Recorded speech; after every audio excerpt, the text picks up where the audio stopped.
ಡಿಜೆಗಾಗಿ ರಸ್ತೆ ತಡೆ ಮಾಡಿದವರಿಗೆ ಬಿತ್ತು ಫೈನ್.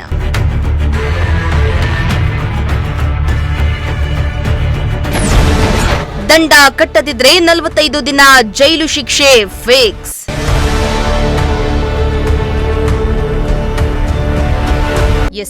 ಗಣೇಶ ವಿಸರ್ಜನೆ ವೇಳೆ ಡಿಜೆ ಬಳಕೆಗೆ ಅನುಮತಿ ನೀಡುವಂತೆ ಒತ್ತಾಯಿಸಿ ರಾಷ್ಟ್ರೀಯ ಹೆದ್ದಾರಿಯನ್ನ ತಡೆದು ಪ್ರತಿಭಟನೆಯನ್ನ ನಡೆಸಿದ ಪ್ರಕರಣಕ್ಕೆ ಸಂಬಂಧಿಸಿದಂತೆ ಗುಬ್ಬಿ ಜೆಎಂಎಫ್ಸಿ ನ್ಯಾಯಾಲಯ ಮಹತ್ವದ ತೀರ್ಪನ್ನ ನೀಡಿದೆ.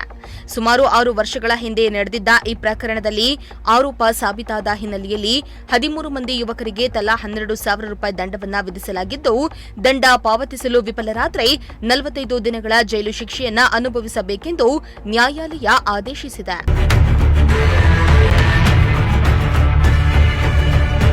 2019ರಲ್ಲಿ ಗುಬ್ಬಿ ಪಟ್ಟಣದ ಬಾಬು ಜಗಜೀವನ್ ರಾಮ್ ನಗರದ ನಿವಾಸಿಗಳು ಗಣೇಶ ವಿಸರ್ಜನೆ ವೇಳೆ ಡಿಜೆ ಬಳಸಲು ಅವಕಾಶವನ್ನ ನೀಡುವಂತೆ ಒತ್ತಾಯಿಸಿ ರಾಷ್ಟ್ರೀಯ ಹೆದ್ದಾರಿಯನ್ನ ತಡೆದು ಪ್ರತಿಭಟನೆಯನ್ನ ನಡೆಸಿದ್ರು.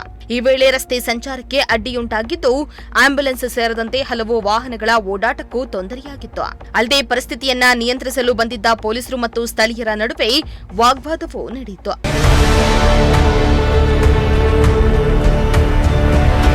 ಇನ್ನು ಈ ಸಂಬಂಧ ಗುಬ್ಬಿ ಪೊಲೀಸ್ ಠಾಣೆಯಲ್ಲಿ ಪ್ರಕರಣ ಕೂಡ ದಾಖಲಾಗಿತ್ತು. ಪ್ರಕರಣದ ತನಿಖೆ ನಡೆಸಿದ ಅಂದಿನ ಪಿಎಸ್ಐ ಹರೀಶ್ ಕುಮಾರ್ ಅವರು ದೋಷಾರೋಪಣಾ ಪಟ್ಟಿಯನ್ನ ಸಲ್ಲಿಸಿದ್ರು. ಇದೀಗ ವಿಚಾರಣೆ ನಡೆಸಿದ್ದ ಗುಬ್ಬಿ ಕೋರ್ಟ್ ಆರೋಪಿಗಳ ವಿರುದ್ಧದ ಸಾಕ್ಷ್ಯಾಧಾರಗಳನ್ನು ಪರಿಗಣಿಸಿ 13 ಮಂದಿ ಆರೋಪಿಗಳಿಗೆ ತಲಾ 12,000 ರೂಪಾಯಿ ದಂಡವನ್ನ ವಿಧಿಸಿದ್ದು, ದಂಡ ಪಾವತಿಸದಿದ್ದರೆ 45 ದಿನಗಳ ಸರಳ ಕಾರಾಗೃಹ ಶಿಕ್ಷೆಯನ್ನ ಅನುಭವಿಸಬೇಕೆಂದು ಆದೇಶಿಸಿದೆ.